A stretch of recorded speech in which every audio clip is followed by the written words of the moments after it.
Welcome to lesson 20 of Financial Sobriety School. I'm your host, Linda Parmar. I am a financial recovery counselor, certified money coach, and a financial sobriety expert. Thank you for tuning in today because today it's my favorite season, goal setting season. And I don't love New Year's resolutions, but I also love this time of year where the holidays are almost behind us and we can start to focus on what we want to do for the next year. And in saying that, like the beginning of the year, January, beginning of the year calendar being January is actually like quite a patriarchal system. But that's a whole other conversation. So when I have intentions that I like to set for the year, I actually do it a little bit earlier in the year. But when it comes to this time of year, I know there's a lot of us that are like, okay, what are we going to do that next year? Word of the year is really popular. So sometimes I like to suggest people have words of the year for the next year coming up for their money specifically. My word of the year when it comes to my overall word is going to be trust. And I haven't quite figured out my word of the year for money, but the word balance is kind of coming up for me. So when I say that, what's your word of the year for your money? What comes up right away for you? What's something that you think of? In today's class, we are going to be talking about setting some goals for 2024 for your financial sobriety. So, this time of year, you'll often hear people talk about like intentions or setting goals, and they're two different things. And the thing that I love about goals is it's actually like getting super specific because it could be something like, my intention is to have a better relationship with your money, which is great that we kind of try to manifest that, put it into the world. But okay, so like, how are you going to work on your relationship with money? Let's get specific. And that's where I come in. Because I want to talk about your goals. What are your goals with your money and your financial sobriety in 2024? So within this class, I'm going to have some different questions I'm going to ask. So if you want to pause this, if you're driving, and do it when you're at home and can write it a journal, or else you can just listen to it. And I also have the questions in the show notes for you so that they're always there if you're driving, because we don't want people journaling while we're driving. So my first question is, what do you want to accomplish with your money in 2024? What's one goal you specifically have that you want to do in 2024? So some people will say, "Oh, Linda, I want to pay off debt." And it's like, okay, that's great. Like, great intention. You want to pay off your debt, but let's get specific with your goal of like, how much debt are you going to pay off? And what does that look like in regards to dollars amounts specifically and timelines?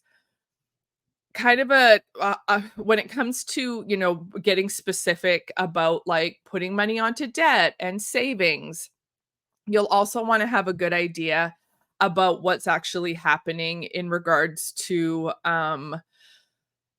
like overall, like how much are you able to put towards debt? How much are you able to put towards savings? So this is actually a really great opportunity if we're talking about what we want to accomplish with our money. Is, do you even know how much is going out in expenses? Do you have a spending plan? But being able to make an educated decision on, hey, I'm going to put $50 every 2 weeks into my debt, or $50 every month, 100 every month.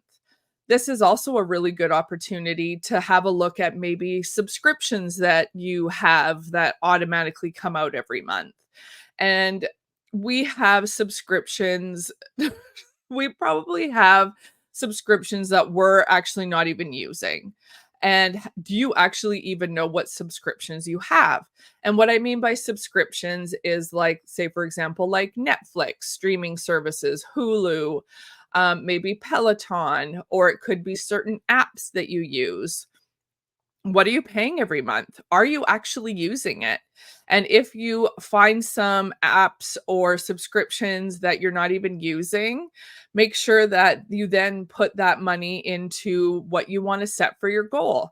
Hey, I'm saving now $30 every week on subscriptions that I wasn't actually using. So then being like, hey, cool, I can put that towards my debt. I can put that into savings. So there's definitely a lot of layers to setting goals because you want to be specific. We're not throwing pasta at the wall to hope it sticks. If you want to achieve goals, there has to be specific steps that you're going to do to get there. That's really, really important. Out of anything, if you're out of this class that you're getting, out of this lesson, is that you understand that you have to be specific. Great. Because money needs you to be specific. Money needs to know what you expect from it. It's really, really important. So, with that, what is a specific emotion that you want to accomplish with your money in 2024? And, like, Linda, what do emotions have to do with our money? Absolutely everything. Because when we are coming from a place of feeling really negative, shame-based, angry, which are all completely welcome, right? Like that, those are really natural feelings. And I'm not wanting you to like, oh, okay, Linda said I can't feel that. It's really important actually for us to feel that. So then we can also recognize, oh, hey, I'm actually feeling really upset about my money. I really shouldn't have made that purchase. There's so much shame and guilt coming up. What do I do with that? And that's a huge thing. But then there's also the flip side of that of what good emotions and feelings do you want to come with your money this year? Do you want to start to feel hopeful? Do you want to start to feel excited? Do you want to start to feel inspired? And that isn't all gonna come at once. So this is where I like to reverse engineer some your goal. So, like, understanding this is the finish line, this is where I wanna get to. So when I ask, so for example, you wanna feel hopeful. I wanna feel hopeful with my money. That's my emotional goal I wanna feel with my money this year. So, okay, like, finish line of, like, what is going to change and what is it that you have in place that's going to make you feel hopeful? And so from there, it's like, oh, I want to have a spending plan in place by January or by February, and that will make me feel hopeful. Perfect. Okay, great. That reverse engineer of, well, what are you going to need to do to build a spending plan? And that's where the action steps and that specificity really come into play. It's like I'm going to need to then download, some statements off of the way I spend money. So my debit card, my credit card, and to see like what expenses are coming out. What does that look like? And so that is a way to then take those action steps and reverse engineer to get a spending plan and to feel hopeful with my money. I'm going to need to get all the information, which is then going to also make you feel so super organized with your money, which is amazing. What a great feeling. So, again, that I want to feel this way. What are you going to do to feel this way? And what are those action steps you're going to take to get that goal accomplished? And how amazing would it feel to feel hopeful with your money? And when we're feeling low, when we're feeling maybe in it like almost like a depressed state about our money, that's where we can kind of start to reframe that a little bit. What do I need to start moving forward and find some hope with my money? Because it is possible. And even if you are feeling like there's no way I can feel hopeful with all the debt, all like I have no savings, like I can't feel hopeful. And I just want to challenge you on that a little bit. An invitation for you to just think of what in your life with your money, what does it look like to feel hopeful? What could you do to change that? Even just one small little micro turn, right? One of the things my therapist tells me all the time is, "Linda, we're not trying to do a 360 turn," which I love to try to do a 360 turn all in one go. Like, I'm gonna accomplish something and I'm gonna do it all at once. And I'm sure those of you who are listening or watching can completely understand what I'm talking about. But she said it's important when we're creating change is that we're just doing like one degree turns, not that full 360, because that isn't actually changing a habit or a behavior. It's taking 1 degree turns each day, doing something just slightly different. Because with money, it's the long game, right? We're not going to accomplish, okay, like Linda's got 2024 financial sobriety goals. Yes, we're going to get it. And I don't want to be like them. That's like that. This isn't going to help have the change, because it's again those 1 degree turns over a long period of time. So that's where it's too like, what are the action steps that you're going to take? With money and with a lot of behaviors we have with it, it takes time for change. And when we expect that everything's going to change all in one go, that's where we can really set ourselves up to just take a real good ride on that shame train, right? That shame just comes barreling in. It's like, see, you can't do that. You can't do that with your money. You can't work on your financial sobriety. Who are you kidding? And that's where we can turn around and say, actually, I'm not kidding. I am working on it. It's just not happening as fast as shame wants it to.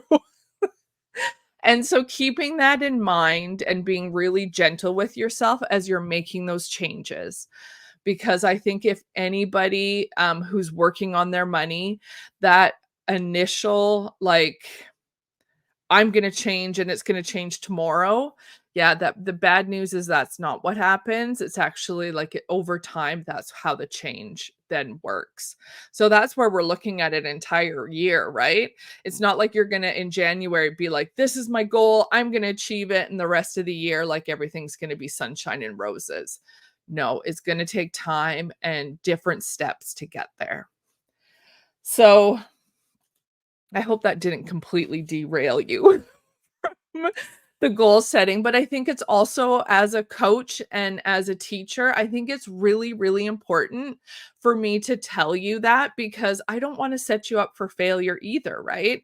If somebody, our addictive brains tell us that we can fix it like that.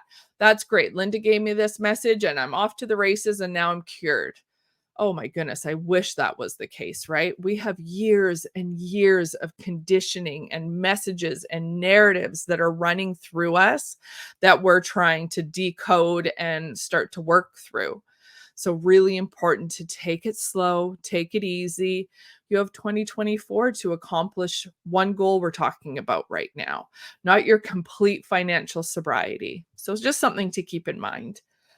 So when it comes to that, when you are setting your goals, how will you know that you have achieved your goals? And what would it feel like? So we talked about it feeling hopeful. You have your spending plan in place. So that could be an obvious, how will I know that it's happened? Because like I've done my work and my spending plan, I have it all worked out. But even more, right? Like putting it into place is, you can do a spending plan and then do absolutely nothing else with it. But taking that further step, and again, those 1 degree turns of how can you incorporate your spending plan? And how will you know when you feel hopeful?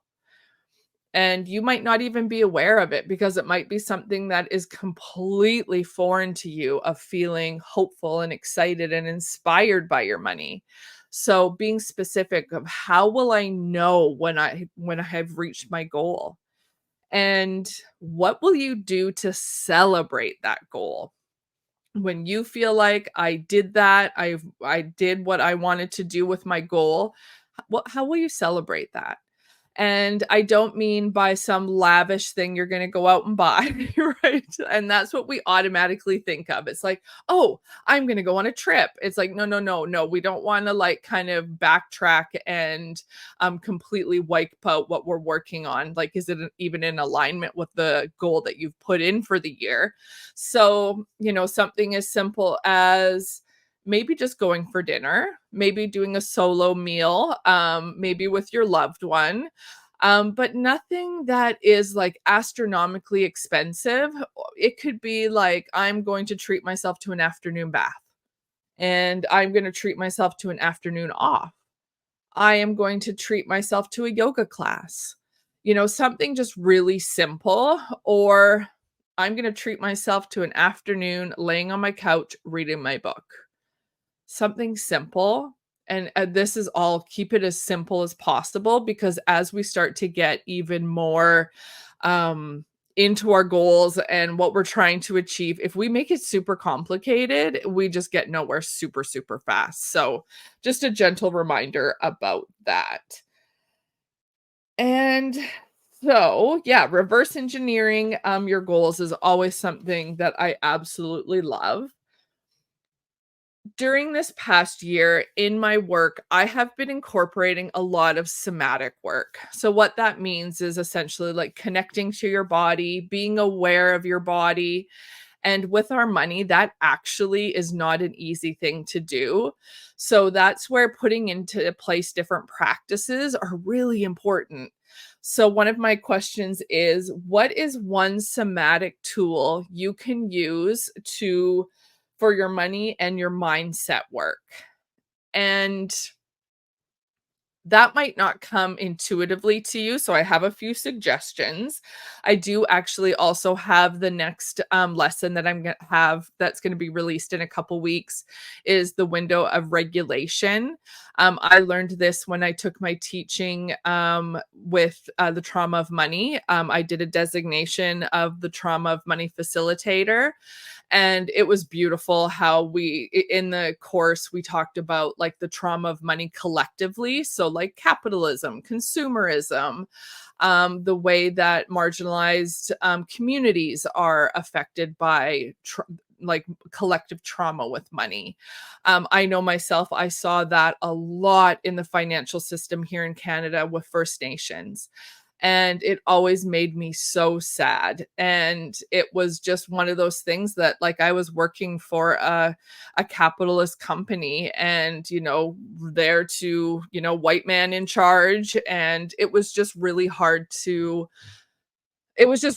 overall, in regards to that piece. But that corporate culture and what that can do for different, minorities, overall. So learned a lot about that, and learned a lot about regulating our nervous system and how that shows up with our money. So the lesson is going to be the window of regulation. That is a tool I learned in the trauma of money, because we can't make conscious, aligned, sober decisions with our money if our nervous system isn't regulated in some way.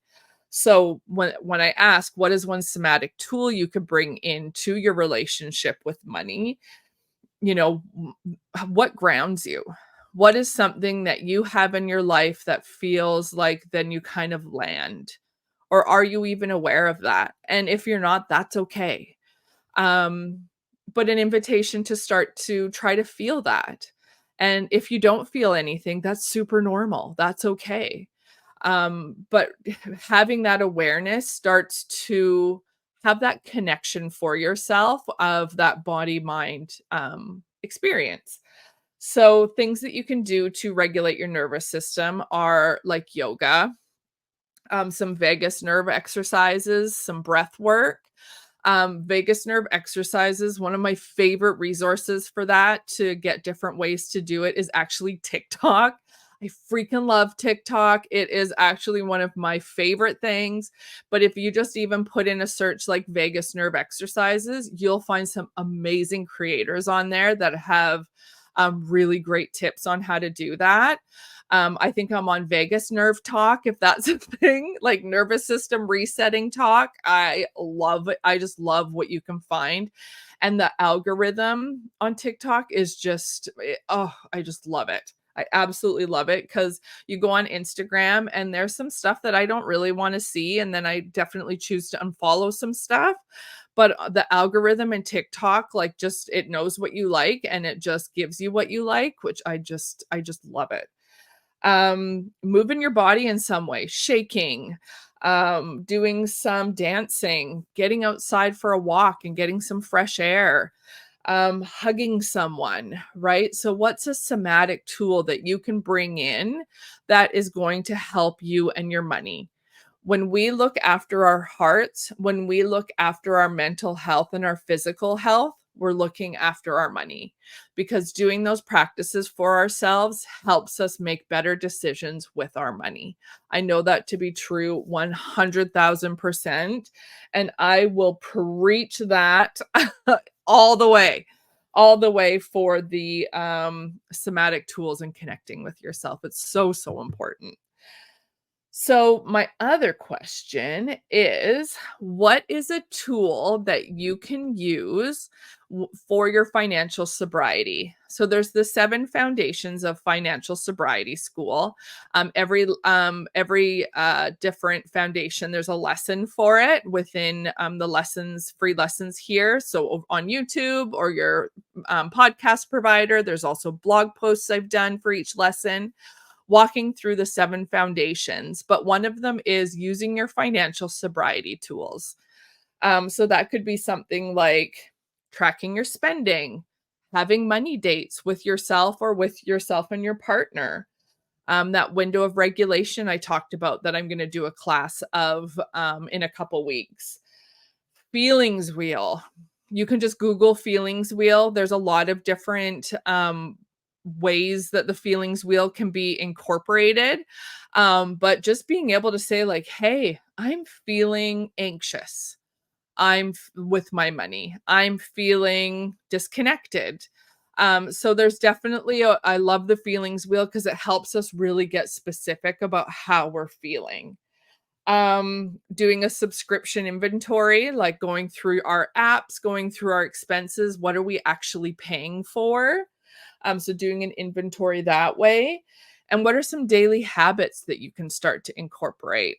Just spending with one account. I'm not a huge fan of like, I'm going to use credit cards, I'm going to use debit cards, I'm going to use cash, and just like there's no specific system that you're trying to use. So that's where it comes into play of, one specific place that you're going to spend your money. Is that going to be your debit card? Is it going to be a credit card? And what I'll say is that if you're using a credit card, make sure that you are in a space where you actually trust yourself with the credit card, not something that I'm suggesting if you're in an overspending, loop that's happening for yourself, because that could then kind of set you up for failure a little bit. And I would never want to do that. So that's where like spending out of your debit card and having your bank account and having your debit card is going to be a game changer, spending just in one place. And so those are, some tools. So what one of those tools is maybe something that you can bring into your financial sobriety in 2024. Could you start to just, have a look at that feelings wheel and look at your wheel every day and say, "Hey, how am I feeling? What's going on with me today?" Connecting that mind and body and starting to be able to feel in our body a little bit more, which would be, if you were just able to do that, is absolutely incredible. Sober spending is also one of the foundations of Financial Sobriety School. So, what is one thing that you can do to practice sober spending? So, what I mean by sober spending is making clear, conscious, present decisions with your money and it being in alignment with how you want to have with your relationship with money, having a clear, sober decision. So a lot of that is, how can you bring presence into your spending? A lot of people like online, if there's like an impulse, if impulse spending is something that you're struggling with, That could be that you are having it where you put something in a cart online and then you wait 24-hour rule or even 48-hour rule to check it out. But even at the same time, during that time period of actually like it just sitting in the cart and you not buying it, that could be, that you are, needs versus wants, writing out pros and cons. Like, do I actually have the money for this? And sometimes, even with people that have like those impulses, just moving it to the cart, quote unquote, pretending that you're buying it, will just get rid of that. You'll get a little dopamine hit and you'll walk away when you actually haven't even bought it. And then that 24 hours later, you're like, oh, I don't need that. I don't need that new laptop. I don't need that, brand new pair of shoes that I already have like two other colors in. So, yes, making a grocery store list, writing out a meal plan for the week and then making a list to go to the grocery store and just sticking to your list is a really good example of sober spending. And like making a spending plan, going back to that initial goal of like, what do I want to accomplish emotion wise, right? I want to feel hopeful. Oh, hey, cool. I can make my spending plan. So those are some questions to start those wheels turning for those goals for 2024 with your financial sobriety. I'm actually hosting on December 30th and January 2nd. I'm hosting 2 different days, 2 different times. Your plan your 2024 financial vision. So this will actually get even more zeroed in with questions like this, but more of like a broader scope in regards to what happened in 2023 that you want to change. How are you going to change it?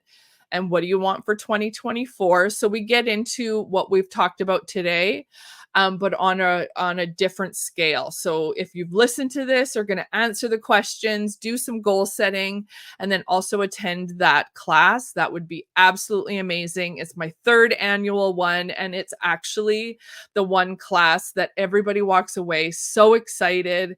So that even can be like, oh, I want to feel excited with my money. I'm going to go to the Plan Your Vision workshop class. So it's going to be December 30th at 10:30 Pacific time, 1:30 Eastern. And then on the 2nd, it's on January 2nd, it's going to be 4 o'clock Pacific and 7 o'clock Standard Time. So I would love to see you there. You can sign up on my website, lindaparmar.com. It's all ready to go there for you to sign up for the Plan Your Financial Vision in 2024. I hope that you're having a great day. I hope you were able to get inspired with what we were talking about today. I can't wait to hear how it goes, and I'll hopefully see you in the Plan Your 2024 Financial Vision.